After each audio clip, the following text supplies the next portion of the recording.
For centuries, the Western world operated on a number. The Earth was 6,000 years old, calculated from Scripture, printed in Bible margins, accepted by kings, philosophers, and scientists alike. That number was not just religion. It was the foundation of how an entire civilization understood itself. Then, a group of devout Christian gentlemen went outside with hammers, looked at the rocks, and came back with a different number, hundreds of millions of years. What followed was not a debate. It was a demolition. This is the story of how geology destroyed the biblical timeline and what filled the gap. James Hutton stood at a Scottish clifftop in 1788, staring at rock layers so ancient they broke every number his world possessed. He was a believer. He had gone there looking for God's design. What he found was an Earth not 6,000 years old, but hundreds of millions, a timescale so vast it made the biblical number look like a rounding error. He described it in the only words that fit: no vestige of a beginning, no prospect of an end. He was not trying to destroy anything. That is the part that matters. The destruction came anyway. Before the geologists came, the Western world did not merely believe the Earth was young, it knew. The knowledge was not a matter of opinion or personal conviction. It was institutional, embedded in law, in calendar, in architecture, in the rhythms of daily life. A man born in England in 1700 inhabited a world that had a birth date, a moral purpose, and an approaching end. He did not need to think about any of this. It was simply the structure of the world he had been born into. Half the way water is simply the structure of the world a fish inhabits. The question of how old the Earth was had already been answered, and the answer had been printed, with precision, in the margins of the Bible on his shelf. The man responsible for that precision was James Ussher, Archbishop of Armagh, one of the most formidably learned scholars of 17th century Europe. Ussher spent 20 years working backward through the genealogies and chronologies of the Old Testament, cross-referencing Hebrew patriarchs with Persian kings and Chaldean records, building a structure of interlocking dates with the rigor of an astronomer. In 1650, he published the result. The creation of the world had begun at nightfall on October 22, 4004 BC. It was not a guess, it was a calculation, 1,300 pages of Latin, 14,000 footnotes, the most authoritative scholarly work of its kind ever produced. And it placed the age of the Earth, in 1700, at just under 6,000 years. Ussher was not alone in arriving near that number. Isaac Newton had independently calculated creation at approximately 4000 BC. Johannes Kepler had placed it at 3992 BC. The Venerable Bede, writing 1,000 years earlier, had arrived at 3952 BC. These were not men who avoided hard thinking. They were among the most precise minds their civilizations had produced, and they all landed within a few decades of each other, because they were all working from the same source, the only source they believed could be trusted for events before the rise of the Persian Empire, the genealogical record of Scripture. The convergence of their answers looked like confirmation. But it was the kind of consensus that does not invite doubt. What gave Ussher's date its extraordinary staying power was not scholarship alone. From the 1680s onward, his chronology was printed in the margins of the King James Bible. The Bible read in every Anglican church in England, carried into every Protestant household, consulted at every deathbed and cradle. By 1701, the Church of England had formally incorporated his dates into its official Bible. For the next 2 centuries, the date 4004 BC appeared in Scripture so consistently that it ceased to feel like a calculation and began to feel like revelation. A reader opening the first page of Genesis did not encounter a theologian's estimate. He encountered a fact. That fact was the foundation of an entire architecture of meaning. The Western world did not merely use the biblical timeline as a religious framework. It used it as the operating system of civilization itself. History had a beginning, the creation. It had a pivot, the incarnation. It had an approaching conclusion, the last judgment, the second coming, the end of all things. every event in between, every war, every plague, every dynasty, every act of personal suffering existed inside that structure and derived its meaning from it. Suffering was not random, it was providential. The harvest failing, the child dying, the empire falling. These were not accidents. They were episodes inside a story that God was telling, and the story had a point. This was the concept the theologians called providence, the conviction that God's intention ran through every event in history, visible or not. Providence was not a comfort reserved for the pious. It was a structural assumption held by almost everyone who had ever thought seriously about the nature of the world. Thomas Aquinas had built it into the architecture of scholastic philosophy. Augustine had grounded it in the fall of Rome. By the 18th century, it had become so thoroughly embedded in the intellectual furniture of the Western mind that even men who doubted specific doctrines still operated inside its basic frame. That history was going somewhere, that human existence had a purpose, and that the purpose was legible, however dimly, from within. The timeline gave that purpose its shape. If the world was approximately 6,000 years old, and if the pattern embedded in Scripture, one day with the Lord is as 1,000 years, held, and then history had a knowable span, the 6 days of creation corresponded to 6,000 years of human time, after which the Sabbath rest would come. Believers in 1700 were not living in the middle of an endless expanse. They were living near the end of a story that had begun with Adam and was approaching its conclusion. That proximity to the end was not terrifying, it was orienting. It meant that individual lives, however brief and painful, existed close to a resolution. The judgment was coming. The account would be settled.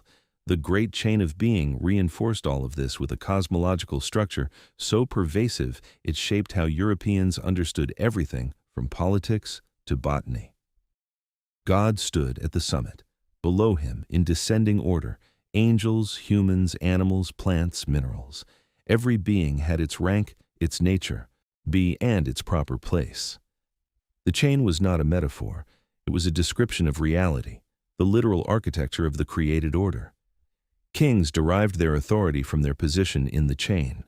The hierarchy of the family mirrored the hierarchy of the cosmos. The serf who knew his place was not merely obeying a social convention. He was participating in a divinely ordered structure that ran from the foot of his field to the throne of God. Natural philosophy, what would later be called science, was entirely comfortable inside this structure. The study of nature was the study of God's creation, and creation, properly understood, was expected to confirm and glorify its creator.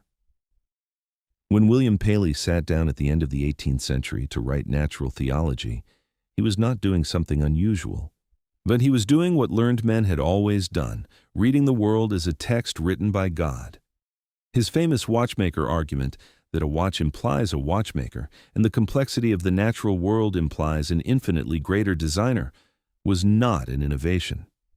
It was the summary of 2 centuries of confident natural theology, a tradition that found evidence of providential design in everything from the structure of the eye to the migration of birds. The men who would eventually break this world open were not coming from outside it. They were products of it, trained inside it, committed to its assumptions. The early geologists were gentlemen, clergymen, and scholars who believed, without serious reservation, that the Earth's history would, when properly read, confirm the biblical account. They were not looking for an abyss. They were looking for God's handiwork. The catastrophist school that would dominate early 19th century geology was built on precisely this assumption, that the great convulsions visible in the rock record were the signature of divine intervention, and that the greatest convulsion of all, the universal flood, was a geological event as much as a scriptural one. The flood was central to this world in ways that are difficult to fully appreciate from the other side of the rupture. It was not merely a story from Genesis, it was a geological theory, a moral explanation, and a historical anchor all at once. The strange creatures being pulled from quarries and cliff faces across England and France, the enormous bones, the shells found on mountaintops, here's the teeth of animals nobody had ever seen alive. All of these made sense inside the flood framework. They were the casualties of a global catastrophe. Their presence in the rock was not a puzzle. It was evidence of divine judgment, preserved in stone. The world's strangeness confirmed the Scripture. The Scripture explained the world's strangeness. Into this world, the practice of reading rock strata as a record of time would arrive not as an attack, but as a continuation. The early geologists were curious about the same things the natural theologians were curious about: how the earth had been made, what had happened to it, what its history revealed about its creator. The methodology they developed, looking at layers of rock and asking what process had deposited them over how long, not in what sequence, was a natural extension of the empirical tradition that Bacon and Newton had established.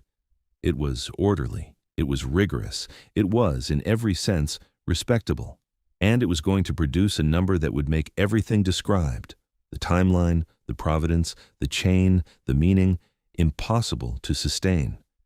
The men who produced that number would spend years trying to reconcile it with the world they had grown up inside. Some would succeed, after a fashion, by reinterpreting the biblical text rather than abandoning it. Some would find themselves changed by the evidence in ways they had not anticipated and could not fully articulate. And some would simply look at what the rocks were telling them and write it down, not yet understanding, not yet able to understand, what they had done. The rupture, when it came, was not a confrontation. It was a slow, quiet displacement, carried out by men who believed they were doing God's work, right up to the moment the numbers made that belief very difficult to hold. What was at stake was not a doctrine. Doctrines can be revised, reinterpreted, abandoned, and replaced. What was at stake was the timeline itself, the skeleton inside every other belief, the structure that gave providence its shape, suffering its meaning, history its direction. Remove the 6,000-year frame, and the question of what human existence is for becomes genuinely open in a way it had not been open before. The 19th century would attempt several answers: progress, evolution, nationalism, empire. Each of them carried the shape of the thing they were trying to replace. And none of them solved the problem that the geologists had accidentally created, that if time is deep enough, human history is not a story at all. It is a moment, and moments do not have purposes. The men who would dismantle the biblical timeline were not outsiders. They did not arrive from the margins of society carrying grievances against the church or the established order. They were the established order, products of Oxford and Cambridge, members of the same dining clubs and learned societies where bishops and barristers rubbed shoulders, men for whom Sunday worship was an unremarkable part of the week's rhythm. The rupture they would produce was an insider event in every sense. It did not come from below. It came from the same country houses and cathedral towns that produced the faith it would eventually make so difficult to sustain. James Hutton was born in Edinburgh in 1726 into a prosperous merchant family. He studied medicine in Edinburgh, Paris, and Leiden, took his degree, and then, finding medicine uncongenial, turned to farming. He spent 14 years running his family's lowland estate in Berwickshire, walking the fields, watching the soil wash away in the rain, watching it accumulate in the streams. It was the soil that first made him curious about the rock beneath it. A man who paid attention to land could not help noticing that the land was always changing, slowly, imperceptibly, but constantly, and the question of where it had come from and how long that process had been running began to take hold of him the way a good philosophical problem takes hold of a certain kind of mind. By the time Hutton settled permanently in Edinburgh in 1768, he had become one of the most stimulating intellects in a city full of them. He was a close friend of David Hume, Adam Smith, and the chemist Joseph Black. Together with Smith, they founded the Oyster Club, a weekly gathering of the Scottish Enlightenment's finest minds, where they debated everything from economics to the nature of heat. Hutton sat inside that conversation as an equal. He was not a rebel or a provocateur. He was a gentleman of the Scottish Enlightenment, entirely at home in a world of ordered inquiry. Be confident that the universe was rational, and that its rationality was the expression of a designing mind. William Buckland was a different kind of man, louder, funnier, more theatrical, and in some respects more representative of the social world in which early geology flourished. Born in 1784 in Devon, the son of an Anglican rector, he was educated at Corpus Christi College, Oxford, ordained as a priest, and appointed the university's first reader in geology in 1819. He lectured in his academic gown, mimicking the movements of dinosaurs in front of startled students, keeping a menagerie of live animals at his Oxford lodgings that included snakes, an eagle, and a bear. He was the kind of man who could slide from a sermon on Sunday to a cave excavation on Monday without any sense of contradiction. That's because for Buckland, there was no contradiction. God had made the earth, and the earth's history was God's biography. Buckland's geological fieldwork was inseparable from his faith. When he descended into Kirkdale Cavern in Yorkshire in 1821 and found the bones of hyenas, rhinoceroses, and elephants packed into a cave in northern England, his first instinct was to understand what event could have deposited them there. His answer was the flood, not the flood as a piece of comfortable scripture, but the flood as a geological hypothesis to be tested against evidence. He wrote it up with technical precision. He sent the paper to the Royal Society. He received the Copley Medal. The scientific establishment of England agreed that a devout clergyman had produced a rigorous piece of geological science, and nobody found that combination even slightly remarkable, because in 1822 it was not remarkable at all. Adam Sedgwick was born in 1785 in Dent, Yorkshire, the son of an Anglican vicar. He attended Trinity College, Cambridge on a scholarship, was ordained in the Church of England in 1817, and the following year was appointed Woodwardian Professor of Geology at Cambridge, a position he would hold for more than 50 years. He was evangelical in his faith and systematic in his method, a man who spent his summers in the field mapping rock strata across Wales and northern England with the same rigor he brought to his sermons. In 1831, he took a 22-year-old Cambridge undergraduate named Charles Darwin on a geological field trip to Wales. Darwin would later say it taught him more about how to look at the world than almost anything else in his education. Charles Lyell was born in 1797 at Kinnerty House in Forfarshire, Scotland, the eldest of 10 children in a wealthy family whose father was a naturalist, a translator of Dante, and a member of the Linnean Society. Lyell grew up in the New Forest in Hampshire, surrounded by books on every subject and encouraged from childhood to pursue the natural world with serious attention. He went to Oxford, read law, practiced briefly at the bar, and then, as his eyesight began to trouble him, turned to geology as a full-time vocation. He was by temperament a systematic man, more interested in building a coherent explanatory framework than in spectacular individual discoveries. The framework he built would be the one that finally broke the biblical timescale beyond repair. William Smith stands slightly apart from the others, not a gentleman by birth, not a university man, not a clergyman. He was the son of an Oxfordshire blacksmith, educated at a village school, self-taught in surveying, and launched into his career as an engineer by necessity rather than intellectual leisure. In 1794, he took a position surveying routes for a coal canal in Somerset, and the fresh cuts opened by the excavation gave him an unobstructed view of the rock layers beneath southern England. What he saw there, the consistent vertical sequence of strata, each one identifiable by its fossils, would become one of the foundational observations of English geology. Smith did not have the social polish of the Oxford men, and he also did not have their assumptions about what the rocks were supposed to confirm. The social world that connected most of these men was structured around a small number of institutions. The Royal Society, founded in 1660, was the most prestigious fellowship that was the mark of serious scientific standing. The Geological Society of London, founded in November 1807 at a dinner in the Freemasons' Tavern in Covent Garden, was more specific. 13 founding members, including clergymen, physicians, and wealthy gentlemen who resolved to pool their observations, standardize their vocabulary, and determine what was known about the Earth's strata and what remained to be discovered. Within a generation, it would become the institutional home of the most consequential scientific debate in English history. The geological field trip was the defining ritual of this world.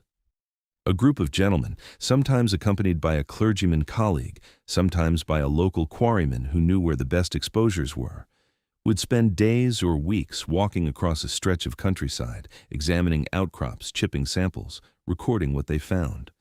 The practice was social as much as scientific. Letters passed between participants afterward with observations, corrections, and arguments. Disagreements were conducted in the pages of learned journals and settled, eventually, by further fieldwork.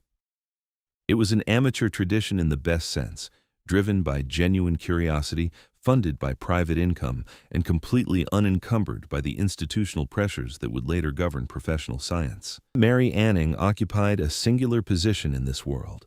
Singular because she was neither gentleman nor clergyman nor university man, and yet the fossils she pulled from the Blue Lias cliffs at Lyme Regis in Dorset were among the most important geological specimens in England. Born in 1799 to a carpenter and fossil trader, she spent her childhood and adult life working the cliffs, selling what she found to the gentlemen who came to buy. She found the first ichthyosaur skeleton to be scientifically described. She found the first plesiosaur. She found a pterosaur. William Buckland championed her publicly and corresponded with her seriously. The knowledge she possessed about the stratified cliffs was unmatched by anyone in England, and it circulated through the gentleman's network of geological science without her name attached to most of it. What bound all of these figures together, the clergyman professor, the gentleman farmer, the working-class fossil hunter, the wealthy Scottish naturalist, was a shared conviction that the Earth's history was legible if you looked carefully enough. They believed the rocks contained a record, they believed the record was coherent, and they believed, nearly without exception, that a coherent natural record would ultimately be consistent with the account of creation given in Scripture, because both the rocks and the Scripture had the same author. That belief was not naive. It was the considered position of the most rigorous minds in the field, and it was the belief that the evidence was slowly, quietly, insistently going to make impossible to hold. The country they were working in was well suited to what they were doing. England and Scotland were geologically various in a way that few comparably small territories in the world could match. Ancient Precambrian basement in the Scottish Highlands, Devonian sandstones in the north of England, Carboniferous coal measures across the Midlands, Jurassic limestone in the Cotswolds, Cretaceous chalk in the south. Within a few days' travel from any point, a geologist could move through hundreds of millions of years of the rock record. The Industrial Revolution was opening that record further, blasting through hillsides for canals, railways, and mines, exposing fresh surfaces that had never been seen. Britain was, by geological accident and industrial circumstance, within the best place in the world to be doing what these men were doing. The timing matters. The late 18th and early 19th centuries were the moment at which the empirical tradition that Newton had established was beginning to be applied systematically to the Earth itself. The instrument was no longer the telescope or the prism, it was the hammer and the notebook. The method was the same: observation, record, comparison, inference. The assumption was the same, that nature is orderly, that its order is discoverable by patient inquiry, and that the discovery of that order is an act of piety as much as an act of knowledge. The men who picked up their hammers and walked into the quarries of Yorkshire and the cliffs of Dorset were not departing from the intellectual tradition of Christian natural philosophy. They were its most faithful practitioners. The departures came from what they found. There was, running quietly beneath all of this, a tension that none of the participants fully articulated at the outset. The empirical method they were applying had no built-in stopping point. It produced whatever the evidence produced. If the evidence pointed toward a flood, it pointed toward a flood. If the evidence pointed somewhere else, it pointed somewhere else. The gentlemen geologists of the early 19th century were confident the two destinations were the same place, that patient inquiry into the rocks would lead to the same address as patient inquiry into Scripture. That confidence was, in retrospect, the most important fact about them. It meant they pursued the evidence without reservation. It meant they did not flinch from what they found, and it meant that when the evidence arrived at an address that Scripture had never anticipated, there was nobody who could credibly say they had been looking in the wrong direction. The world they moved in, The dinner tables, the letter exchanges, the field excursions, the learned society meetings, was also the world in which the consequences of their findings would be felt most acutely. These were not men working in isolation from the cultural and theological mainstream. They were the cultural and theological mainstream. When the numbers they produced began to be impossible to reconcile with the biblical timeline, the difficulty was not felt somewhere out on the periphery of English intellectual life. It was felt at Oxford and Cambridge, in the cathedral closes, in the drawing rooms of the men who had produced the numbers in the first place. The rupture, when it came, would be a family matter. That is what made it so hard to contain. Every revolution in the way a civilization understands the world begins not with a dramatic announcement, but with a question about method. How do you know? By what procedure do you arrive at your claim? The discovery of deep time was not a single moment of insight. It was the slow accumulation of a way of looking, developed across more than a century, by men who asked that question about the earth and were rigorous enough to follow wherever the answer led. The method preceded the conclusions by decades. By the time those conclusions became undeniable, the method was so embedded in practice that there was no plausible way to reject it without rejecting the entire empirical tradition of which it was a part. The story begins not in England, but in Denmark, with a man who had no intention of becoming a geologist. Nicholas Steno was born Niels Stensen in Copenhagen in 1638, the son of a goldsmith, educated for a career in medicine, and already recognized across Europe as one of the leading anatomists of his generation before he turned 30. What drew him to rocks was a question that nagged at him as he dissected specimens in Florence in the 1660s. How could the remains of sea creatures, shells, fish teeth, the bones of marine animals, be found embedded inside solid rock, sometimes high above the sea and far from any coastline? The question was not new, but Steno's answer was. He published his answer in 1669 in a short work whose Latin title translated as Preliminary Discourse on a Solid Body Naturally Enclosed Within a Solid. It was a modest title for a document that contained the conceptual foundations of stratigraphy. Steno argued that the fossils were what they appeared to be, the remains of once living organisms, and that they had been buried in sediment that had subsequently hardened into rock. From this he derived a set of principles that were, once stated, so clearly correct that it is hard to understand how the question had remained open as long as it had. Strata are deposited horizontally. They are deposited sequentially.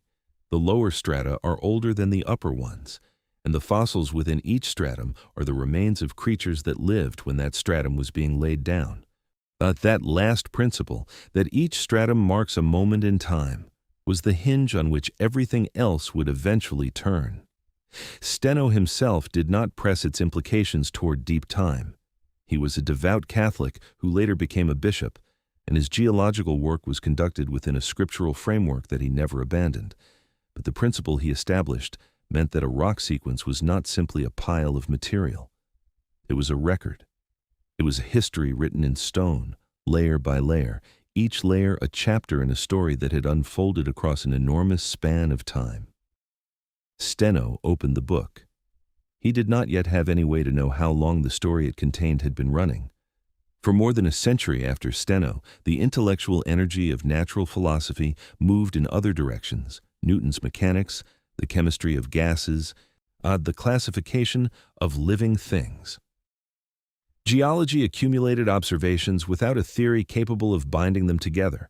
The rocks were strange, clearly ancient in some sense, clearly layered in a way that implied sequence. But the framework for reading them as a coherent record of the Earth's history did not yet exist. That framework required someone who could see not just what the rocks were, but what process had made them, and what that process implied about time. It required James Hutton. Hutton presented his theory to the Royal Society of Edinburgh in 1785. He had been working on it for years, walking the fields of his Berwickshire farm, watching the rain carry topsoil into the streams, watching the streams carry sediment toward the sea, and asking, with the patience of a man who found the question genuinely absorbing, where all that material went and what happened to it when it got there. His answer was a theory of the earth as a machine, rock eroded from the land, carried to the sea, deposited as sediment, compressed by heat and pressure into new rock, then uplifted by the earth's internal heat to form new land, which would in time be eroded again. A cycle. An engine with no inherent stopping point. The crucial implication of the cycle was time. If the processes that built rock were the same processes visible today, the same rain, the same rivers, the same slow accumulation of sediment on the seafloor, then the thickness of any rock sequence was a measure of the time it had taken to form, and the processes were slow, measurably, visibly, undeniably slow. A river carried a certain quantity of sediment to the sea each year. A sandstone bed of a certain thickness implied a certain number of years of deposition. The arithmetic was not difficult. What was difficult was accepting where the arithmetic led, to timescales so vast they had no precedent in any human framework of thought, including Scripture. Hutton was not, by temperament, a man who rushed to confrontation.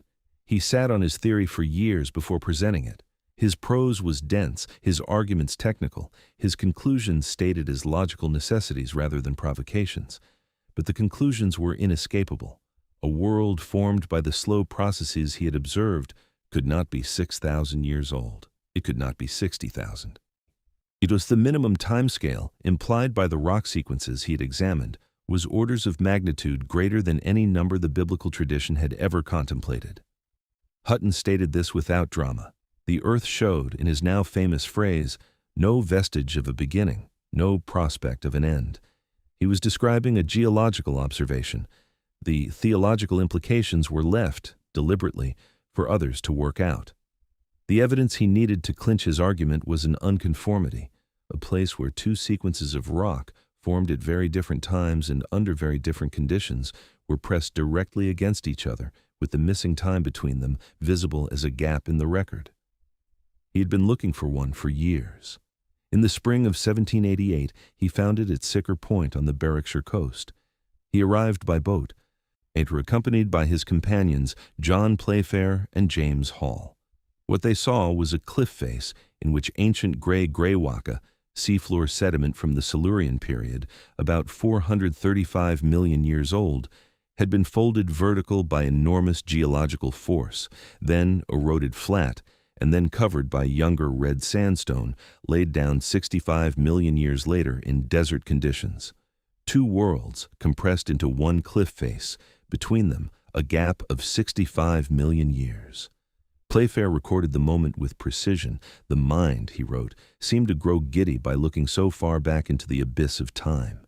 It was not a metaphor. It was an accurate description of what happened when a mind trained in the biblical framework attempted to hold a number like 65 million years, and understood for the first time that this was not the whole story, but only a detail within a much longer one. Hutton looked at the same cliff and felt confirmed rather than disturbed. The machine was working exactly as his theory had predicted. The evidence was exactly where it should be. He had not set out to destroy anything. He had set out to understand how God had built the earth, and what he had built instead was the conceptual foundation of deep time. The method that Hutton had established, read the process, calculate the rate, multiply by the thickness, was powerful, but it required someone who could apply it systematically across a wide range of rock types and locations. That person was not a gentleman of the Scottish Enlightenment.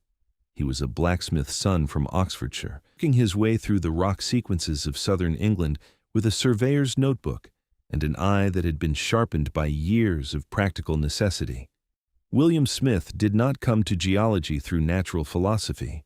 He came through canal engineering, and what canal engineering gave him was an unobstructed view of what lay beneath.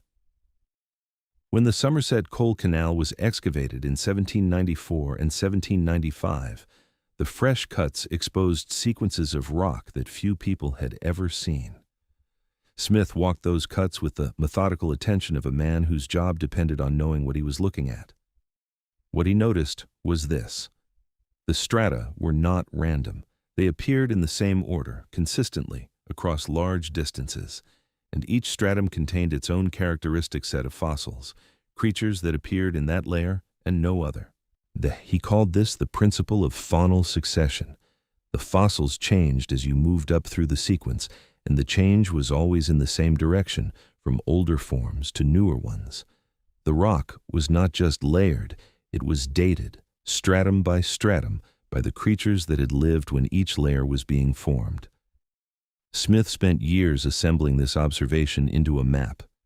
In 1815, he published a geological map of England, Wales, and part of Scotland, 6 feet wide, 8 feet 6 inches tall, hand-colored, showing the distribution of rock strata across the entire country at a scale of 5 miles to the inch. It was the first map of its kind anywhere in the world at that scale and level of detail. Anyone who looked at it could see, laid out in color across the landscape of England, the record of hundreds of millions of years of the Earth's history. The rock beneath their feet was not featureless matter. It was a document, and Smith had learned to read it. What Smith's map made visible was something Steno had implied and Hutton had theorized, but neither had demonstrated at scale, that the rock record was consistent, coherent, and continuous across enormous distances. The same strata that appeared in the Somerset coal measures reappeared in Yorkshire. The same fossils that identified a stratum near Bath identified it near Newcastle. The Earth was not a jumble. It was a legible archive, and the archive told the same story everywhere you looked, a story in which the sequence of life forms changed from layer to layer, in which the changes were always in one direction, and in which the total depth of the archive implied timescales that no biblical number could accommodate. The deeper strata contained creatures unlike anything alive. Smith noticed this but did not press the implication. He was a practical man, interested in what the rock could tell him about where to dig for coal and what lay beneath a proposed canal route. The philosophical consequences of what he had found were not his concern, but those consequences were there, embedded in every colored band of his map. If each stratum represented a period of time, and if the fossils in the deepest strata were utterly unlike any living creature, then life itself had a history, a sequence of forms that had come and gone across an expanse of time so vast that the biblical 6,000 years was not even a thin sliver of it. Though that implication would take decades to become unavoidable, but the map made it visible. The method that Steno had founded, Hutton had theorized, and Smith had demonstrated at scale, was, by the early decades of the 19th century, the standard practice of geology. Young men trained in it at Oxford and Cambridge. Learned societies debated its applications. Letters passed between practitioners across England, Scotland, France, and Germany, comparing observations and building a shared understanding of the rock record. The method was not controversial within the community that practiced it. What was controversial, increasingly unavoidably, was where the method was pointing. The rocks were speaking clearly. The biblical timeline was not listening. And the men in the middle of that conversation were, most of them, although still trying to find a way to make both sides say the same thing. The uniformitarian principle that the processes visible today are sufficient to explain everything in the geological past was the methodological axiom that drove the numbers toward infinity. If you accepted that rivers deposited sediment at a measurable rate, and if you accepted that the same rate had applied in the past, then the thickness of any sedimentary sequence translated directly into a duration. There was no need to invoke catastrophes, floods, or divine interventions to explain the rock record. The ordinary, visible, mundane processes of erosion and deposition were sufficient, given enough time. And the time they required was not thousands of years or hundreds of thousands. It was hundreds of millions. See, the method produced that number as a necessary consequence. Rejecting the number meant rejecting the method, and rejecting the method meant abandoning the most successful approach to understanding the physical world that Western civilization had ever developed.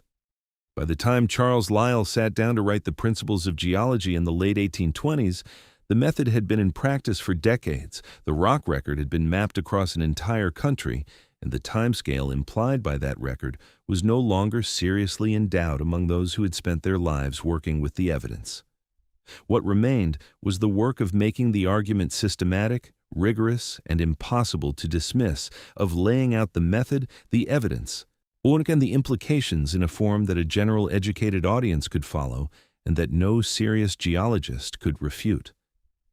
That was the book Lyell wrote.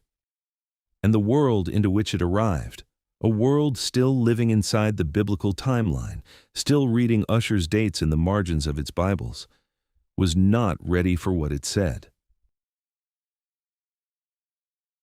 The catastrophists have not been treated kindly by history. In the standard telling of the story, they are the wrong side, men who allowed religious conviction to distort their science, who saw what they wanted to see in the rock record and called it evidence. That telling is wrong in almost every respect. The catastrophists were serious scientists working with real evidence, drawing inferences that were, in many cases, entirely reasonable given what was known at the time. Their mistake was not that they believed in God. Their mistake was that they started with a conclusion that the rock record would confirm Scripture and worked backward from it. The distinction between that and what Hutton had done sounds smaller than it was.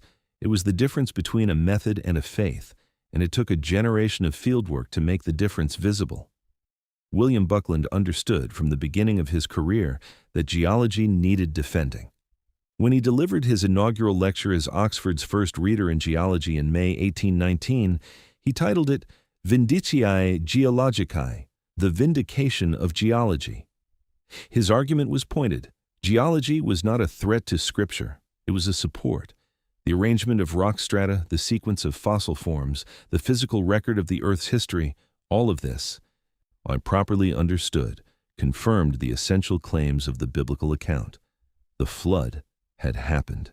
Its traces were in the gravel and the cave deposits across England and Europe. Science was not the enemy of faith. It was faith's most powerful ally. The distinguished audience at Oxford that evening, vice-chancellor, professors, local clergy, agreed that Buckland had performed his task admirably. His task had been to make geology safe. The evidence Buckland and his colleagues were working with was genuinely strange. Across England and northern Europe, geologists found thick deposits of gravel, sand, and clay that seemed to have been laid down rapidly and across enormous distances, material that could not have been transported by the rivers and streams currently visible in the landscape. Mixed into these deposits were bones, mammoths, woolly rhinoceroses, cave bears, hyenas, creatures that no longer lived in Europe and in many cases no longer lived anywhere. Above sea level, sometimes far above it, lay the shells of marine creatures. The rocks spoke of a world that had been violently rearranged. The question was what had rearranged it. For Buckland, the answer was clear: the flood. Not the flood as a vague scriptural allusion, but the flood as a geological event, a rapid, global inundation of sufficient force to scour valleys, deposit gravel across continents, and kill the populations of large mammals whose bones filled the caves. In 1821, he descended into Kirkdale Cavern in Yorkshire and found exactly the kind of evidence his theory predicted: the densely packed bones of extinct animals, covered in a layer of cave mud, preserved in conditions consistent with a sudden and catastrophic inundation. He brought a live hyena to Oxford to compare its tooth marks with the gnaw patterns on the Kirkdale bones. The evidence matched. The Royal Society awarded him the Copley Medal. He published his findings in 1823 under the title Reliquiae Diluvianae, the Relics of the Flood. Across the Channel, Georges Cuvier was building a parallel case on a far grander scale. Born in 1769 in what is now Germany, Cuvier had become by the early 19th century the most formidable comparative anatomist in Europe, a man who could reconstruct an entire animal from a single bone, who could hold the skeletal plans of dozens of species in his head simultaneously, and who had demonstrated beyond serious doubt that extinction was a fact of natural history. His work in the Paris Basin had revealed something the biblical tradition had never fully confronted. The rock record contained not one episode of mass death, but several. Layer after layer showed a world of creatures living and dying, followed by a catastrophic break, followed by a new world of entirely different creatures. The pattern repeated. It had happened multiple times. Cuvier's catastrophism was more intellectually austere than Buckland's. He was cautious about identifying his geological revolutions with specific biblical events. And in his scientific writings, he avoided religious or metaphysical speculation, with the disciplined restraint of a man who had survived the French Revolution and had no wish to attach his science to any ideological program. But the structure of his argument was compatible with the catastrophist school, and his authority gave it enormous weight. If Cuvier, the greatest naturalist in Europe, the man who had established paleontology as a rigorous discipline, found in the fossil record evidence of repeated catastrophic upheaval, then catastrophism was not a pious fantasy. It was the best available explanation of the best available evidence. The catastrophists and the diluvialists were not, in any simple sense, the same school. Cuvier's catastrophism was primarily about the succession of extinct faunas, while Buckland's diluvialism was primarily about a specific geological deposit attributable to a specific biblical event. But they shared a structural commitment. The history of the Earth was not a continuous, uniform process. It was punctuated by ruptures, events of a different order from the ordinary processes visible today, events that reset the world. And that structural commitment meant that the biblical timescale, however compressed, remained at least plausible.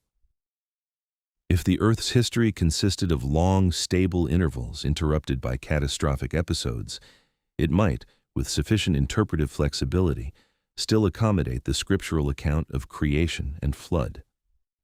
The interpretive flexibility required was considerable. Even the catastrophists could not make the rock record fit within 6,000 years. And Buckland himself was clear that the diluvial deposits he was studying were pre-human. There were no human bones or artifacts mixed into the cave gravels and cave mud, which meant the flood had predated the human population described in Genesis. This was awkward. It meant the biblical flood, if it was to be identified with any geological event, was not the most recent catastrophe, but one that had preceded the creation of humanity. The chronology was already slipping. The most intellectually serious response to the slipping chronology was not denial, but reinterpretation. Across the 1810s and 1820s, a group of theologians and geologists began developing what became known as the gap theory, the proposal that Genesis 1:1, which describes the initial creation, was separated from Genesis 1:2, which describes the earth as formless and void, and by an enormous interval of time.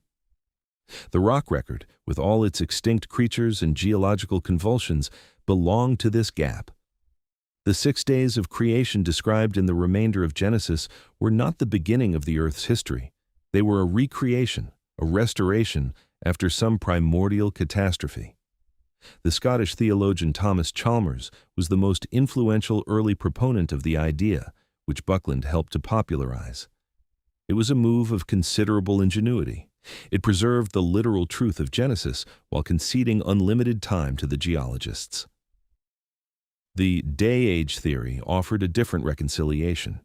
Its proponents argued that the 6 days of Genesis were not literal 24-hour periods, but vast epochs, each day representing an age of geological history, the sequence of which broadly corresponded to the sequence of the rock record. The light of the first day corresponded to the Precambrian. The separation of land and water corresponded to the great geological upheavals of the earlier eras. The appearance of living creatures corresponded to the fossil record of successive faunas. It required selective reading of both scripture and geology, and its critics on both sides found it unconvincing. But for a generation of educated Christians who could not bring themselves to abandon either the Bible or the evidence, it offered a livable position. What all of these reconciliations shared was a common anxiety. They were not calm theological exercises. They were emergency repairs on a structure that was under increasing pressure. The men performing them were, in most cases, deeply sincere believers who found genuine intellectual satisfaction in the attempt to harmonize the two great records of God's creative activity, the written word of Scripture and the physical record of the rocks.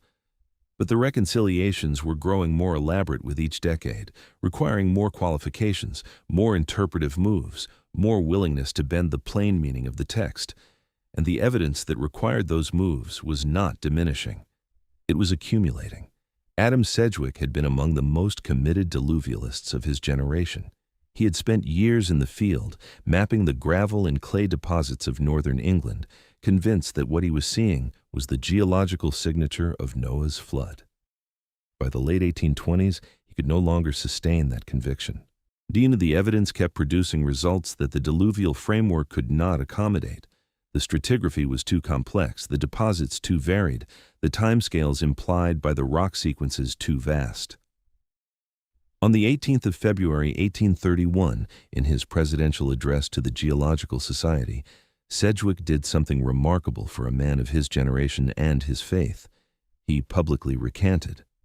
Having once been himself a believer and, to the best of his ability, a propagator of what he now regarded as a philosophic heresy, he told his colleagues, he thought it right to read his recantation.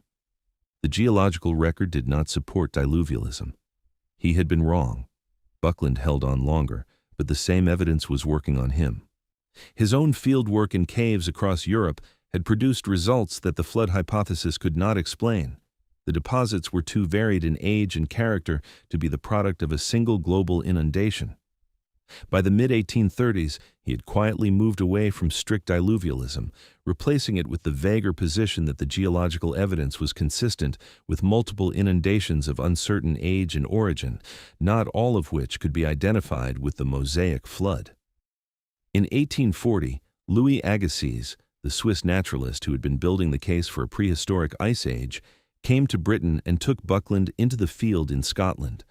What Buckland saw there, the polished bedrock, the striated boulders, the characteristic landforms of glacial action, converted him on the spot. The diluvial deposits were not flood deposits. They were glacial deposits. The flood had not left the trace in the rock record that he had spent 20 years arguing it had. Cuvier died in 1832, before the full weight of uniformitarian geology had made catastrophism untenable as a framework. His successors in France maintained elements of his position for decades, but the intellectual momentum had shifted. The question was no longer whether the earth was vastly old. That was settled. The question was whether the processes that had shaped it were the ordinary, uniform, continuous processes that Hutton and Lyell described, or whether they included episodes of a different kind entirely. Catastrophism in its strict form, the earth shaped primarily by events of a different order from anything observable today, was losing ground. And as it lost ground, the last plausible route by which the biblical timeline might be reconciled with the geological evidence was closing. What the catastrophists had accomplished, despite themselves, was the intellectual preparation of the ground. By taking the fossil record seriously, by treating it as evidence of real events in real history, they had made it impossible to dismiss. By demonstrating that extinct creatures had genuinely existed and genuinely died, they had forced the question of when and how and in what sequence. By building the institutional framework of professional geology, the societies, the journals, the networks of field workers, they had created the apparatus through which the uniformitarian case would eventually be made and accepted. The losing side built the stadium in which they lost. The catastrophists were also, in a precise sense, the last people to sincerely believe that the geological evidence and the biblical timeline could be made to say the same thing. After Sedgwick's recantation, after Buckland's conversion to glacialism, after the progressive abandonment of diluvialism across the 1830s and 1840s, there were still believers who maintained the young earth position, but they were not, in the main, the serious geologists. The serious geologists had been converted by the evidence. What remained on the side of the biblical timeline was increasingly a position held not because the evidence supported it, but despite the evidence. That is a very different kind of belief.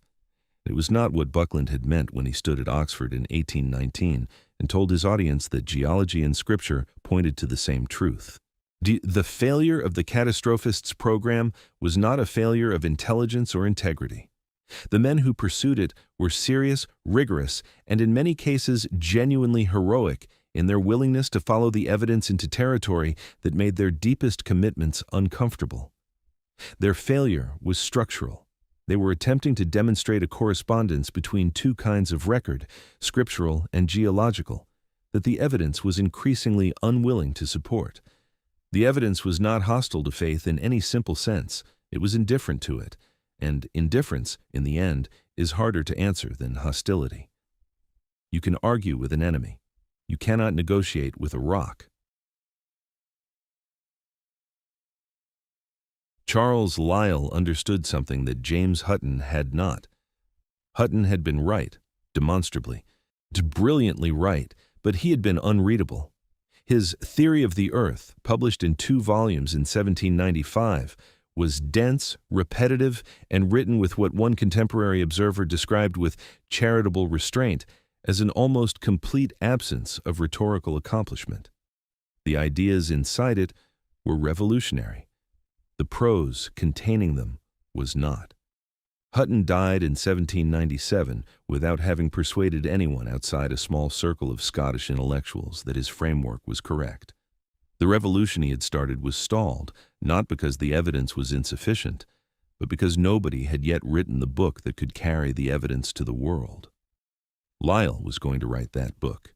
He had decided it by the late 1820s, as he moved through the end of an unsuccessful legal career and toward geology as his full-time vocation.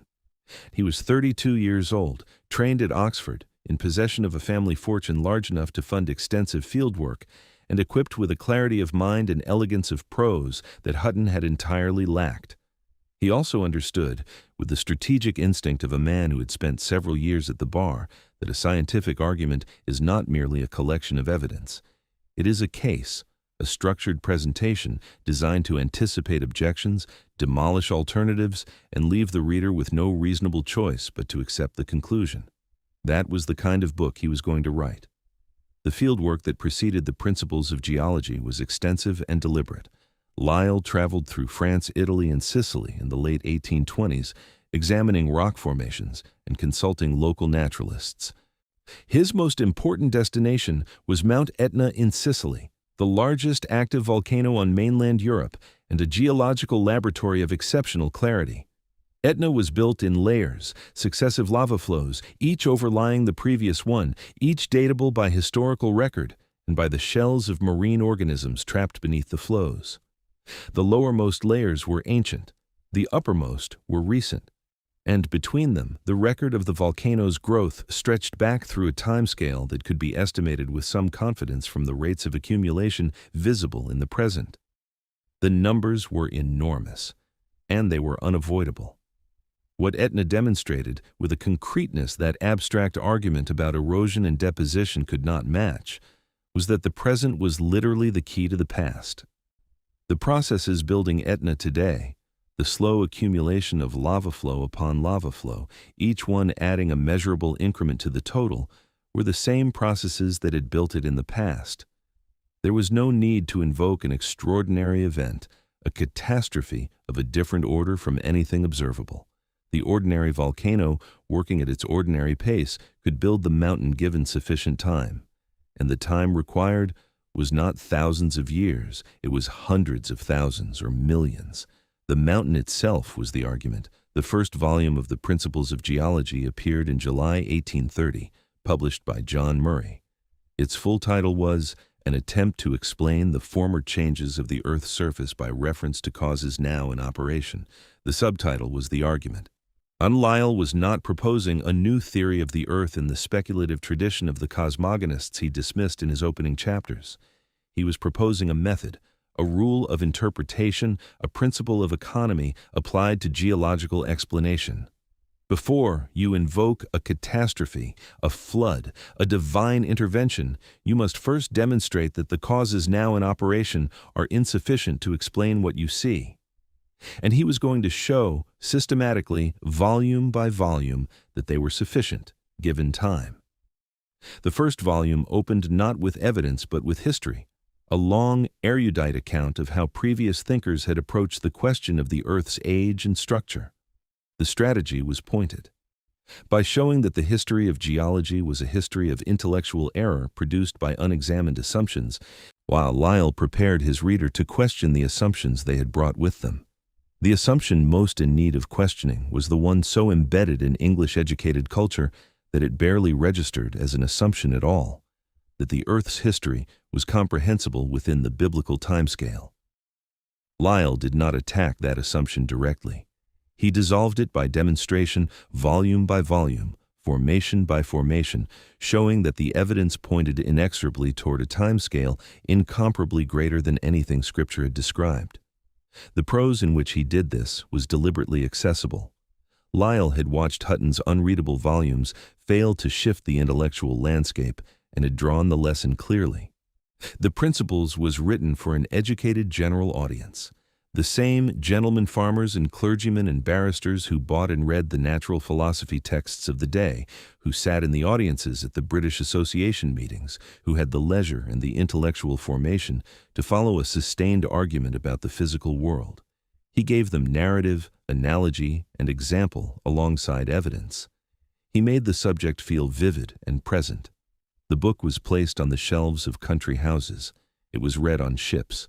It traveled to places Lyell had never visited and changed the minds of people he would never meet. One of those people was a 22-year-old naturalist named Charles Darwin, who received the first volume of the Principles as a gift just before he sailed aboard HMS Beagle in December 1831. Darwin read it crossing the Atlantic. He read it with the attention of a man who was looking for a way to think about change over time, not just geological change, but the change of living things. What Lyell gave him was a framework and a permission. The framework was uniformitarianism, the same processes, the same rates, the same physical world across unimaginable spans of time. The permission was implicit but unmistakable. If the Earth's history could be read without invoking extraordinary causes, perhaps the history of life could be read the same way. Darwin would spend the next quarter century following that implication to its conclusion. The second volume of the Principles, published in 1832, confronted the question of species directly. And here, Lyell's intellectual courage had a limit. And he rejected evolutionary transmutation of species with explicit arguments. He had private reasons for the rejection that went beyond the evidence. He feared, as he confided in his notebooks, that an evolutionary origin for human beings would strip humanity of its special dignity, reducing the creature made in God's image to a modified ape. He had seen the fossil record interpreted as a progressive sequence, fish to reptile to mammal, a march toward humanity, and he regarded that interpretation as premature and dangerous. He argued instead for what he called centers of creation. Species originated in specific places, adapted to specific conditions, and migrated outward from there. It was a position he would eventually be forced to abandon, but in 1832 it was where the limits of his courage lay. The tension in Lyell's position was precise and revealing.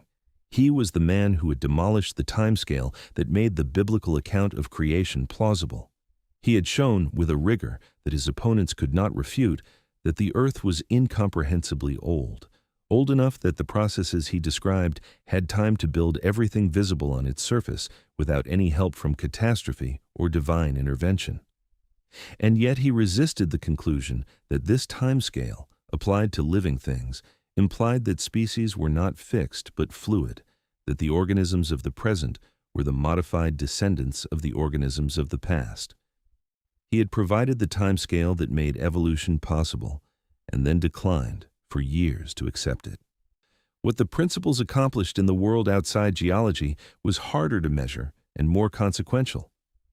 The book ran through 12 editions in Lyell's lifetime, each revised and updated, each carrying the uniformitarian argument further into the culture. It was not a specialist text that circulated only among geologists. It was the book that educated England read when it wanted to understand what the rocks were saying. And what the rocks were saying, in Lyell's lucid and inexorable prose, was this: the biblical timeline was not adequate to contain the Earth's history. The gap between the 6,000 years of Scripture and the hundreds of millions implied by the geological record was not a matter of interpretation. It was a matter of evidence, and the evidence was everywhere. The catastrophists mounted a rearguard defense. They argued that Lyell had assumed what he needed to prove, that the rates of geological processes had been constant throughout the Earth's history, when the evidence might equally support the view that earlier periods had been characterized by more intense activity. They were not entirely wrong. Modern geology acknowledges that the early Earth was a more violent place than the Earth of the present, that processes did not always operate at the rates currently observable. But in the early 1830s, the catastrophists' objection was being made not primarily because the evidence demanded it, but because the alternative was theologically intolerable, and that motive, however understandable, was not sufficient to make the objection scientifically compelling. By the time the third volume of the Principles appeared in 1833, the battle was essentially over within the professional geological community. Sedgwick had recanted diluvialism in 1831. Buckland was retreating. The Geological Society's meetings in London were dominated by men who accepted a very old Earth as a working assumption and argued about the details of its history rather than its duration. The biblical timescale had not been formally repudiated. That was not how these things were done in the cathedral towns and university common rooms of early Victorian England. But it had been quietly set aside, tacitly acknowledged to be incompatible with the evidence, and replaced in professional practice by a timescale that had no defined lower boundary at all. The public did not follow immediately. The speed of intellectual change in a professional scientific community and the speed of change in the broader culture are always different, and in the 1830s they were vastly different. The Ussher date was still in the margins of family Bibles. Sunday sermons still assumed the 6,000-year frame. The men and women who filled the parish churches of England had not read the Principles of Geology and were not about to. The rupture that had occurred in the intellectual world of the gentlemen geologists had not yet broken through into the world where most people lived, the world of harvest and illness and prayer, and the expectation of a last judgment that was, on the biblical timeline, not so very far away. Lyell himself was not a man who relished the theological consequences of his work. He was not an atheist, and he was not a provocateur. He had been raised inside the same Christian intellectual tradition as Buckland and Sedgwick, and he was no more comfortable with the void his work had opened than they were. He wanted geology to be a mature science, free from the distorting influence of scriptural assumptions, not because he wished to destroy religion, but because he believed that science and religion occupied different territories and that science was not served by being confined to one of religion's rooms. The separation he sought was professional, not metaphysical, but the professional separation had metaphysical consequences he could not fully control. The hammer he had wielded was not aimed at Scripture. It was aimed at catastrophism, at the intellectual habit of invoking unobservable and unmeasurable events to explain what patient, systematic attention to the observable world could explain without them. The catastrophists fell. And as they fell, they took with them the last serious intellectual bulwark between the scientific community and the full implication of the timescale the geologists had been building since Hutton. When the catastrophists were gone, what remained on one side was the evidence, hundreds of millions of years written in rock, and on the other side was a civilization that had spent 6,000 years inside a story with a beginning, a moral purpose, and an approaching end. The collision of those two things was not an argument, it was an earthquake. The precise magnitude of what had happened did not become fully clear until Darwin published On the Origin of Species in 1859. Until then, the biblical timeline had been abandoned by geologists, but the implications of that abandonment had not fully propagated through the culture. The Earth was old, but perhaps human beings were still special, still the culminating purpose of creation, still the creatures for whom all those hundreds of millions of years had been a preparation. Darwin removed that last comfort with a precision that no geological argument had quite managed. Natural selection needed deep time to work. Lyell had provided the time, Darwin provided the mechanism. Together, they completed what the geologists had started, the removal of humanity from the center of a story that now had no center at all. And Lyell lived long enough to see what he had helped to create and to struggle with it, honestly and without resolution. He accepted, eventually, and with what he described as the full extent of his tether, a limited application of natural selection. He came round to acknowledging that human beings might share an ancestry with other forms of life. But he never stopped finding the conclusion uncomfortable. He had, as he confided to Darwin, spoken out to the utmost extent of my reason, and farther than my imagination and sentiment could follow. That sentence is one of the most honest things a scientist has ever written about the distance between knowing something and being able to live with what you know. Lyell had helped build the abyss, and looking into it, even at the end of his life, he still felt the vertigo. Now, by the time Charles Darwin sat down to write on the origin of species in the 1850s, the timescale he needed had already been provided. The geologists had done that work. The Earth was incomprehensibly old enough that the slow accumulation of tiny changes, generation by generation, could produce from a common ancestor every creature that had ever lived. Darwin had understood this since the Beagle. He had carried Lyell's first volume across the Atlantic as a young man and emerged from the reading able to think about time in a way that no one who had stayed inside the biblical frame could think about it. What he spent the next 20 years working out was what that time, applied to living things, actually produced. The answer he arrived at was natural selection, the mechanism that made the timescale meaningful, the engine that ran inside the clock the geologists had built. He described the process of arriving at his conclusion in characteristically private terms. He told a close friend that formulating the theory had felt like confessing a murder. The metaphor was precise. He knew exactly what he was doing. Natural selection did not merely propose that species changed over time. It proposed that all species, including human beings, had descended with modification from common ancestors, that the process was driven by blind competition for survival and reproduction, and that the appearance of design in living things, the exquisite fit between organism and environment that Paley had cited as the supreme evidence of a divine designer, was the product of a mindless process operating across hundreds of millions of years. The watchmaker, Darwin's version, was not watching. The watch had made itself. Darwin delayed publication for over 20 years. He had the theory by the late 1830s.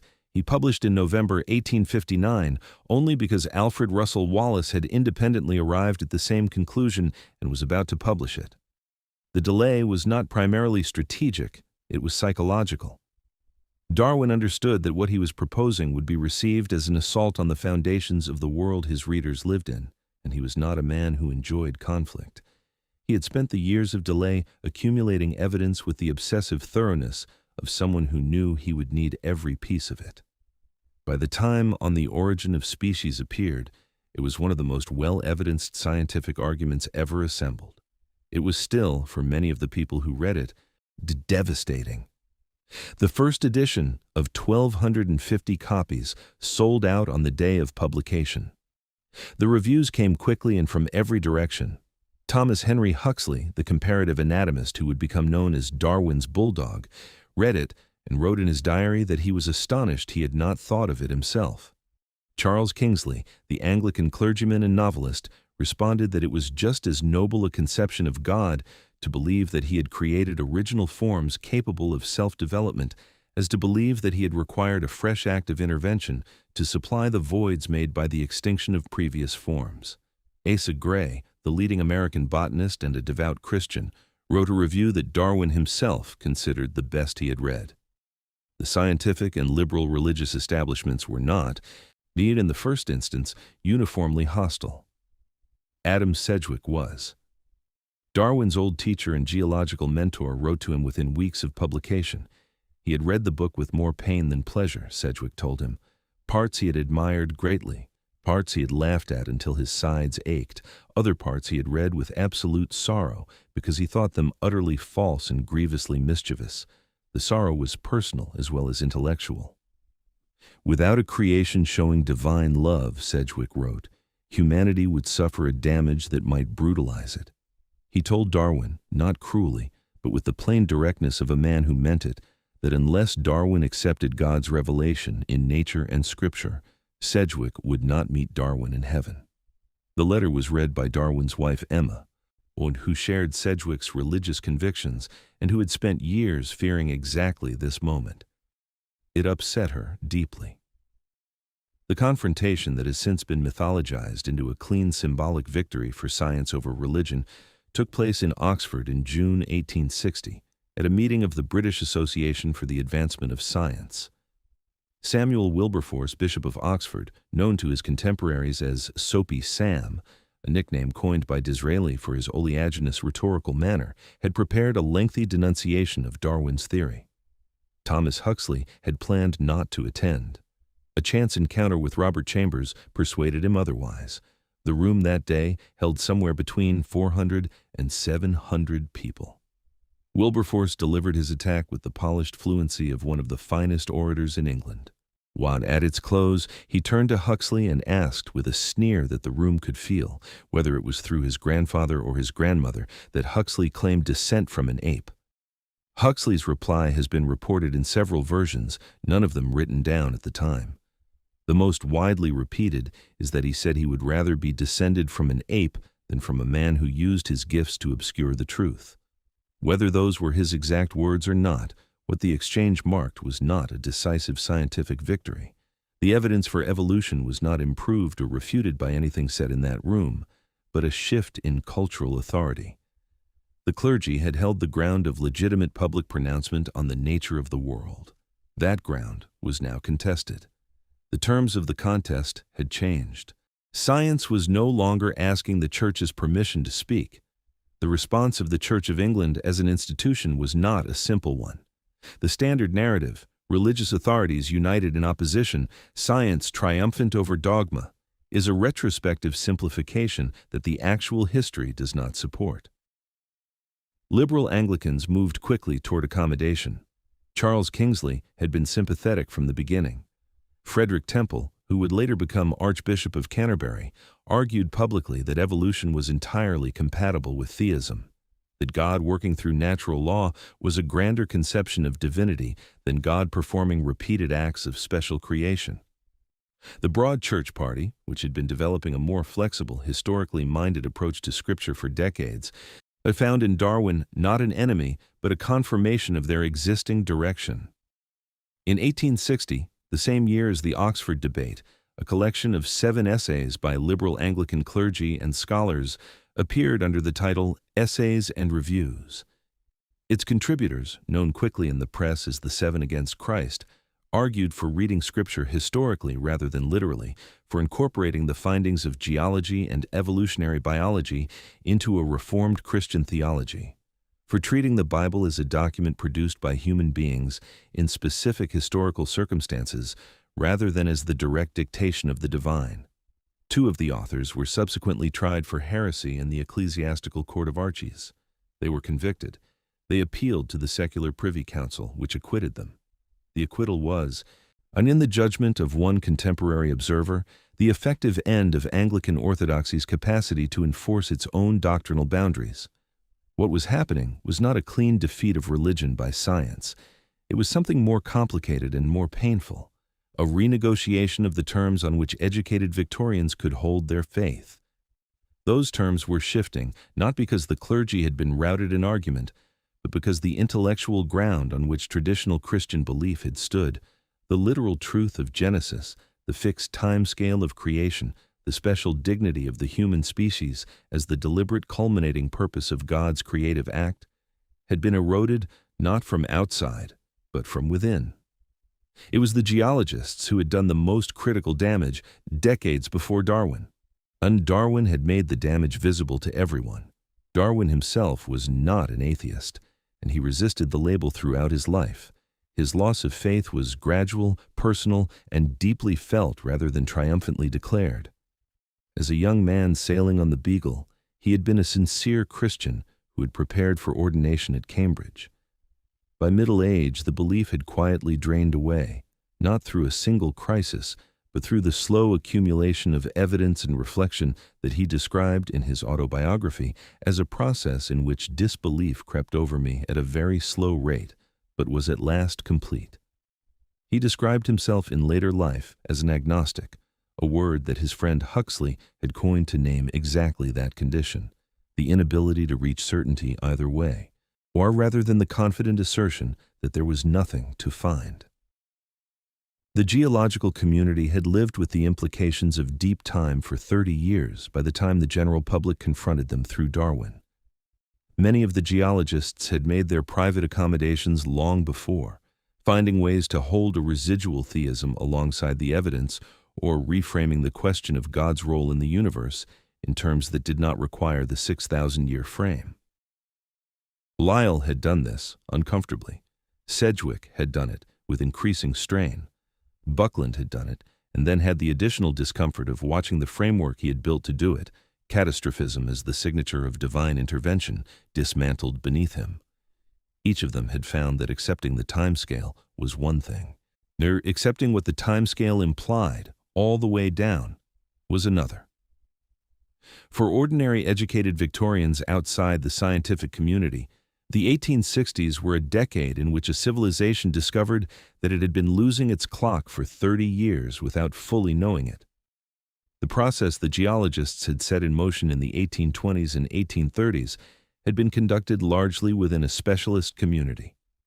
Lyell's Principles was read by the educated, but its full implications had not broken through into the texture of daily life and belief. Darwin's book broke through. The question it raised, not just about the age of the earth but about the place of human beings in the natural order, was not a question that could be confined to learned society meetings. It was a question about what a person was and why, whether the story they had been told about it was true. The Victorian crisis of faith that followed was real, but it was not uniform.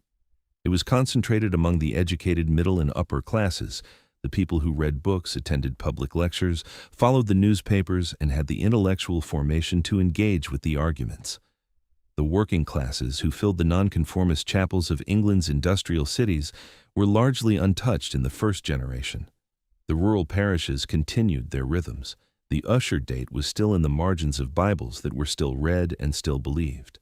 But the intellectual class that set the terms of educated discourse had moved, and in the long run, the terms they set would percolate downward through the culture. The clock had been broken in the drawing rooms. It would eventually stop in the chapels, too. What made the loss peculiarly disorienting was its cumulative character. The biblical timeline had not simply been challenged, it had been replaced, and the replacement had no human scale. 6,000 years was a number a person could inhabit. You could feel your position inside it, 3,000 years from Adam to the Incarnation, and then another 2,000 years of history. And the end was not far off. The number was small enough to be personally meaningful. Hundreds of millions of years was not a number anyone could inhabit. It was a measurement, not a story.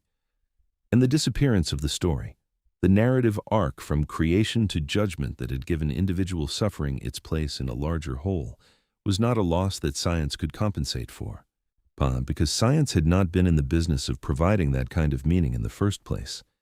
Sedgwick's letter to Darwin, with its warning that humanity would be brutalized by losing the story of divine creation, was not merely a piece of personal pique from a disappointed old man. It was a diagnosis.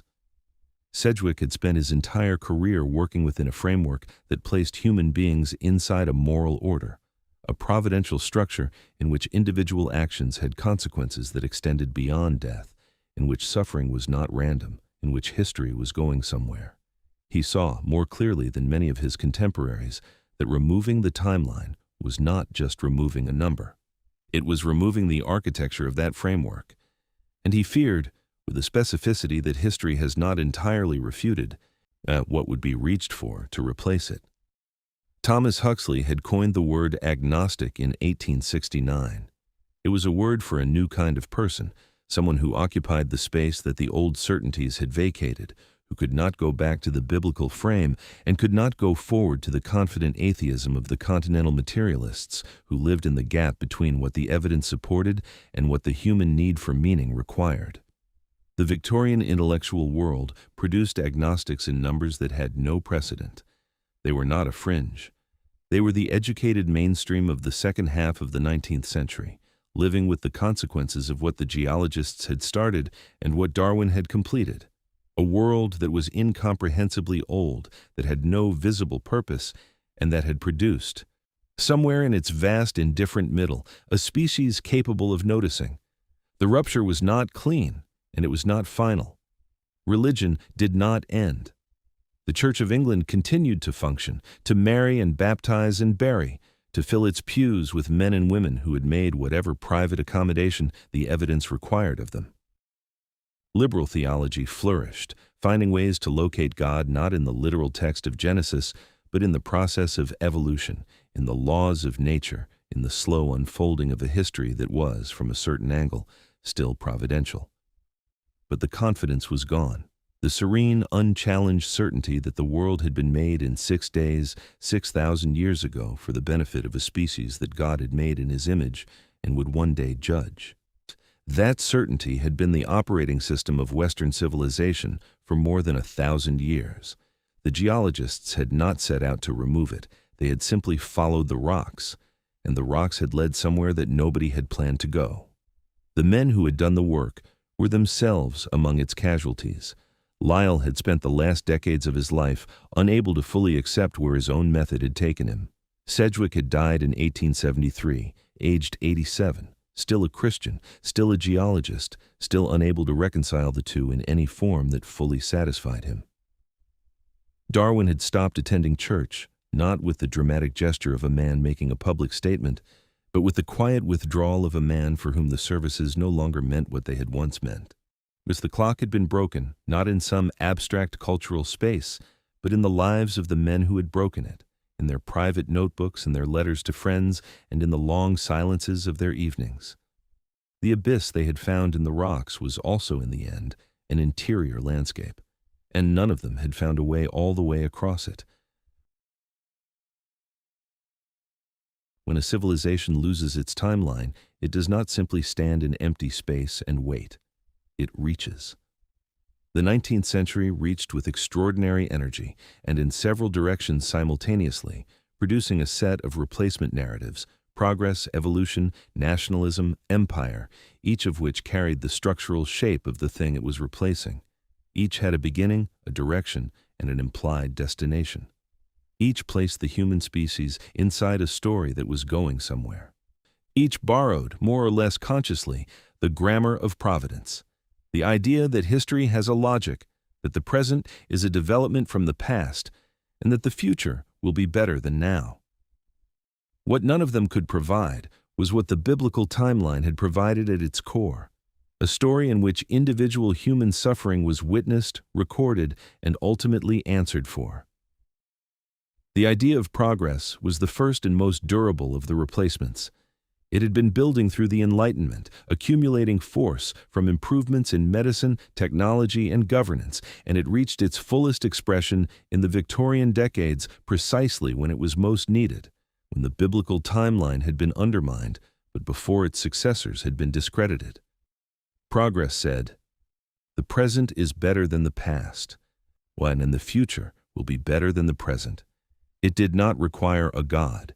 It required only the arrow of time pointing forward and the empirical record of improvement to justify the direction. The railways, the sanitation systems, the falling death rates from infectious disease, all of this was evidence. History was not a fall from Eden. It was a climb. Herbert Spencer gave the idea of progress its most systematic scientific form. Born in 1820, trained in engineering and then in philosophy, Spencer had been developing a comprehensive theory of evolution, social, biological, and cosmic, before Darwin published a word. When The Origin of Species appeared, Spencer read it as confirmation of what he had already argued, that the universe was characterized by a universal law of development from homogeneity to heterogeneity, from simple to complex, from lower to higher. He coined the phrase survival of the fittest, not Darwin's phrase, though it became Darwin's most famous, and applied it not just to organisms, but to individuals, races, and nations. Evolution was progress. Progress was law. The direction of history was upward, and the evidence was everywhere. What Spencer's synthesis provided was something the geological timescale alone had not, a way to place human history back inside a meaningful narrative. If the hundreds of millions of years of deep time were not purposeless drift, but the gradual development of ever more complex forms of life, culminating in the human mind, then the void was not truly void. It had a direction. It had an arrow. Now, human existence was not a moment without context. It was the leading edge of a process that had been building for hundreds of millions of years. The timescale that had seemed to reduce human history to insignificance could, from Spencer's angle, be read as the longest possible prologue to the most significant possible protagonist. The universe had been building toward humanity all along. It had simply taken longer than Genesis had suggested. The cost of this move was visible almost immediately. If evolution was progress, and if progress was natural law, then the question of which groups were more evolved, more complex, more developed, further along the arc, became a question with answers. The answers that Spencer's contemporaries supplied were predictable and catastrophic. European civilization, with its industry and its science and its demonstrably superior technology for killing people at a distance, stood at the pinnacle of development. Other cultures were at earlier stages. The conquest of Africa and Asia by European empires was not exploitation. It was the natural operation of evolutionary law, the more evolved displacing the less evolved, the fitter surviving at the expense of the less fit. Social Darwinism was not a distortion of Darwin's ideas. It was an application of the replacement theology that had grown up in Darwin's wake, carrying the same teleological structure as providence, but with races instead of souls and empires instead of salvation. Auguste Comte had seen the problem more clearly than most. The French philosopher had watched the biblical framework dissolve and had spent his career attempting to build a replacement that preserved what had been lost, not the supernatural machinery, but the social function. His positivism proposed a religion of humanity, a secular faith complete with priests, saints, sacraments, and a calendar in which the object of devotion was not God but the accumulated achievement of human civilization. Comte's system was too elaborate and too strange to find mass acceptance, but the impulse behind it was exactly right. He understood that the question was not merely intellectual, it was social and psychological. A civilization that has lost its story needs a new one. The old one had not merely been believed. It had been performed collectively in churches and calendars and legal systems, and its loss left institutions that were still standing but no longer knew what they were for. Nationalism rushed into the space that Providence had vacated, and it did so with the liturgical intensity of a religion that knew it was filling a religious function. The nation became the community of meaning, the entity for which individuals could sacrifice, inside whose story individual lives acquired significance, toward whose future history was moving. National histories were written with the narrative structure of sacred texts: origin, trial, development, destiny. The German nation, the French nation, the British Empire, each had its myth of providential origin, its heroes who died that the people might live, its sense that history was on its side. The shape was completely familiar. The content was new. And the new content was, dread in the end, more violent than what it replaced. The British Empire gave deep time an imperial inflection that its discoverers could not have anticipated. The geological timescale had shown that the Earth's history was measured in hundreds of millions of years, a duration so vast that human civilization, let alone British civilization, occupied an infinitesimal fraction of it. But the ideology of empire inverted this implication rather than accepting it. If the Earth had been building toward complexity for hundreds of millions of years, and if the British Empire represented the most complex and capable civilization yet produced, then empire was not a temporary political arrangement. It was the culmination of a process that had been running since the Precambrian. The men who administered India and Africa did not, in the main, think of themselves as exploiters. They thought of themselves as the leading edge of evolution, doing what natural law required. The replacement narratives shared a structural flaw that became increasingly visible as the 19th century gave way to the 20th. They were stories of ascent, progress, development, evolution, the improvement of the species and the civilization. And stories of ascent require the future to be better than the past. When the future arrives and is not better, the story breaks. The First World War was the moment at which the story of European progress broke with a clarity and completeness that no subsequent repair has fully fixed. That the most scientifically and technologically advanced civilizations in the world turned their industrial capacity toward the systematic killing of their own populations at a scale and with an efficiency that the biblical timeline, with all its catastrophes, had never contemplated. The leading edge of evolution sat in the mud of Flanders and died of gas. What the war revealed was something Sedgwick had gestured at in his letter to Darwin, that the loss of the providential framework did not leave a neutral space. It left a space that was filled by whatever was available, and what was available was not always benign. The idea of progress had carried inside it the assumption that development was inherently good, that complexity was an improvement over simplicity, that power was justified by fitness, that the direction of history was upward. These assumptions had never been examined. They had been assumed because they replicated, in secular form, the structure of the providential narrative they replaced. And like the providential narrative, they had no mechanism for answering the question of what to do when the story stopped being true. The 20th century attempted several further answers. Marxism proposed a materialist eschatology, history as the progressive development of economic forms toward a final resolution, the proletariat as the chosen people, the revolution as the last judgment. Fascism proposed a racial teleology, the destiny of the superior people to dominate the inferior, the nation as the unit of meaning, the leader as the voice of historical necessity. And both carried the grammar of the biblical timeline in their bones: beginning, development, culmination, resolution, and both ended in catastrophe on a scale that the 19th century, with all its confidence in progress, had not imagined possible. The void that the geologists had opened was not adequately filled by any of them. It has not been adequately filled by anything since. The discovery of deep time did not cause the horrors of the 20th century. The chain of causation is not that simple, and the geologists of the 1820s and 1830s are not responsible for what happened at Auschwitz or in the Gulag. But the loss of the providential framework, the slow erosion of the timeline that had placed human suffering inside a moral order, witnessed and ultimately answered, removed a structural support that Western civilization had relied upon for more than 1,000 years. What replaced it were frameworks that replicated its shape without its substance.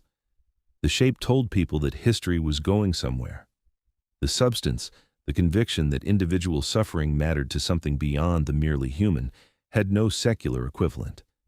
It still does not. The question that Hutton's unconformity had quietly posed, not in the language of philosophy but in the grammar of rock, was this: if time is deep enough, and if the processes that fill it are without purpose or direction, then what is the ground of human value? The answer that Western civilization has given since the mid-19th century is, we are the ground. Human beings, individually and collectively, these are the source and the measure of value. This is the humanist answer, and it has produced much that is admirable: the expansion of human rights, the development of international law, the slow and partial extension of moral consideration to people previously excluded from it. But it is also an answer that carries inside it a permanent instability. If we are the ground of value, and if we are also the products of a blind process that selected for survival rather than goodness, then the ground is not quite as solid as it appears. The geological community moved on. By the late 19th century, deep time had been accepted so thoroughly that it ceased to be a subject of controversy within science, and became simply the working assumption of every discipline that touched the history of the Earth or of life. Radiometric dating, developed in the early 20th century, produced absolute dates for rock formations that confirmed everything the stratigraphers had inferred from the relative record. The Earth was 4.5 billion years old. a number that made even Lyell's estimates look conservative. The science settled. The cultural consequences did not. The men who had produced the rupture were remembered with the selective memory that attaches to all scientific revolutions, primarily for what they had discovered rather than for what their discovery had cost. Hutton became the father of modern geology. Lyell became the man who made Darwin possible. Smith became Strata Smith, the father of English stratigraphy. The anxiety that had attended their work, Hutton's careful avoidance of the theological implications of his own conclusions, Lyell's lifelong discomfort with what his method had produced, Sedgwick's public recantation followed by decades of private struggle, was smoothed into the heroic narrative of science advancing against superstition. The actual story, which was more complicated and more human, was set aside in favor of a cleaner one. What remains, more than 2 centuries after Hutton stood at Siccar Point, is a question that has not been answered and that the evidence does not answer. The rocks established the timescale. The timescale made the biblical narrative impossible to sustain in its traditional form. The replacement narratives produced in the wake of that impossibility, progress, evolution, nationalism, humanism, have all demonstrated their inadequacy in one form or another. The question they were all attempting to answer is the question that Sedgwick understood he was asking when he wrote to Darwin with more sorrow than anger. If you take away the story in which individual human existence has meaning, what do you put in its place? The 19th century's answer was, a better story. The 20th century's answer was, there is no story. The 21st century has not yet decided.